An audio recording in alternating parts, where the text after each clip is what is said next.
दिया है। आमीन, हालेलुया। यहाँ पर क्या लिखा है? यहाँ पर हम देखते हैं कि परमेश्वर का जन लिखता है, हे मेरे परमेश्वर, मैं आपको दंडवत करूंगा, आपकी महिमा करूंगा। क्यों? कि तूने अपने सामर्थी नाम से ज्यादा अपने वचन को इज्जत दी है। हालेलुया। किसको इज्जत दी है? किसको इज्जत दी है? वचन को।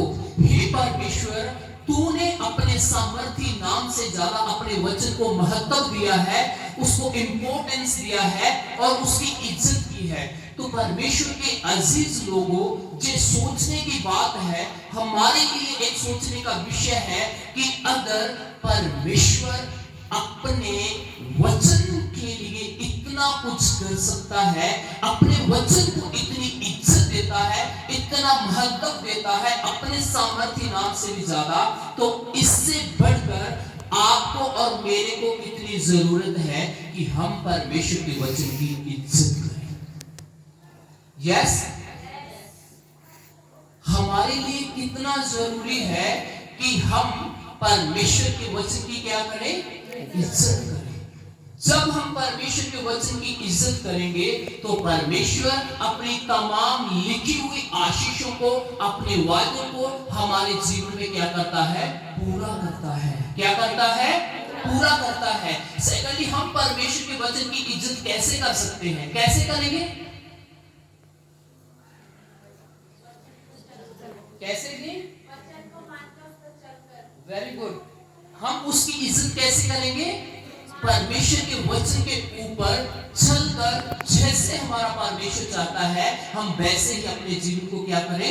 व्यतीत करें, वैसे अपने जीवन को बिताएं। ये है परमेश्वर के वचन की क्या करना? इज्जत करना। हालेलुया। तो आज हम देखेंगे कि परमेश्वर का वचन हमारे जीवन में क्या क्या कर सकता है। उसमें से कुछ बातों को हम देखेंगे। हम देखेंगे नहम्याह की किताब, बुक ऑफ नहम्याह,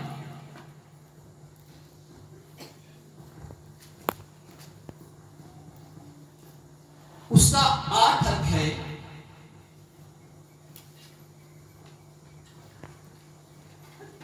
उसकी 1 आयत से पढ़ना शुरू करेंगे।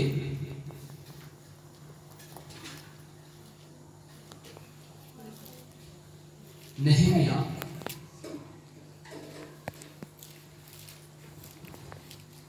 अय्यूब की किताब से पहले मिलेंगी, जी एस्तर की किताब से पहले मिलेंगी। पुराने नियम की ये किताब है।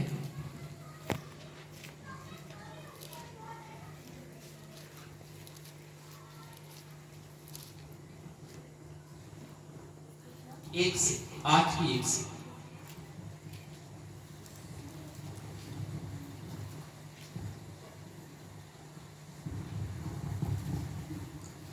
जब 7वां महीना निकट आया, उस समय सब इस्राएली अपने अपने नगर में थे।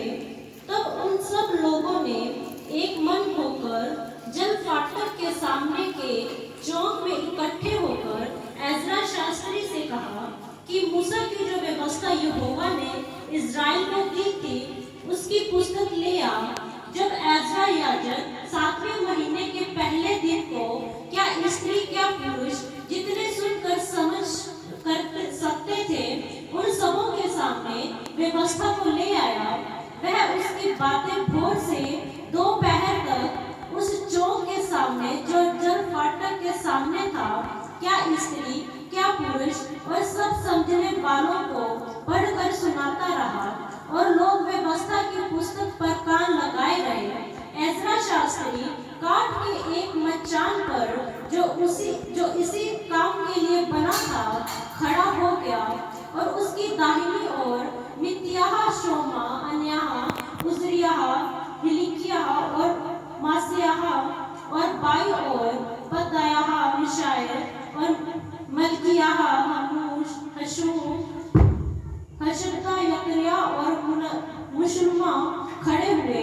जब एजरा ने जो सब लोगों से ऊंचे पर था सबों को देखते उस पुस्तक को खोल दिया, और सब उसको खोलकर तब सब